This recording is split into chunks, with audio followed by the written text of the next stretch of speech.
Perezida wa Ruda ngize amahirwe yo kongera kubona yego kano gace ka Ruhuha. Nanjye ndi umuruda. Nawe uri umuruda, muraho neza noneho mukomere cyane. Rero ndi umuruda ariko ntago nagize ubumenyi bwinshi ku bintu byinshi ngo nsobanukirwe. Yego. Ndashaka kubaza ese imyenda y'abaruda kuki ibahe ko nshaka kuyigura ngo njye nyambara muri no quartier babone ko ndi umuruda. Twe turamutse tugize n'imyenda ntitwayigurisha, twayitangira ubuntu. Icyo ni icyambere.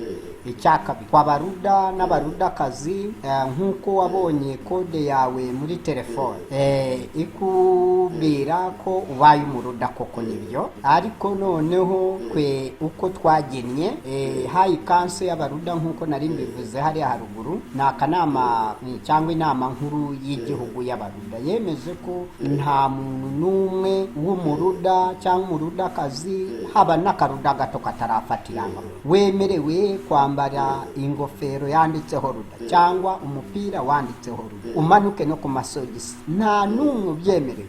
Kubera iki? Ni ukubera ko Abanyarwanda tumaze kubasuzumanisha ubushishozi, iyo myenda bambara y'amashaka irabaryanisha. Umuntu abona wambaye umwenda w'ishaka runaka n'undi yambaye w'irindi shaka, noneho akakwita umwanzi w'igihugu kandi ashingiye ku mwanzi. Muri make ntibarakomera kuba bagera kuri urwo rwego rwo kumva ko umwenda ntaho uhurira n'umwanzi w'igihugu. Icyo ni cyambere. Ubwo ni cyangwa cyakabiri. Ikindi nuko tumaze gusuzumanisha ubushishozi twasanze nta kamaro k'imyenda. Kwe abaruda twahisemo kwambara amasuti, tukambara barafinda style, tukambara imyambarire itanga agahenge ku mubiri, kuko abantu baribohoye n'ibihugu byabonye ubwigenge byaribohoye. Kuki umubiri wacu tutawubohora ngo twambare imyenda itanga agahenge ku mubiri?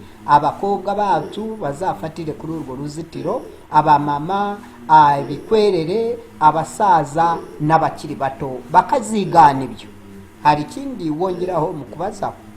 Icyo kibazo kiranshimishije cyane.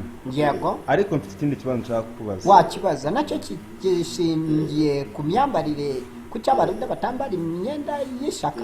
Oya, biratandukanye. Yego.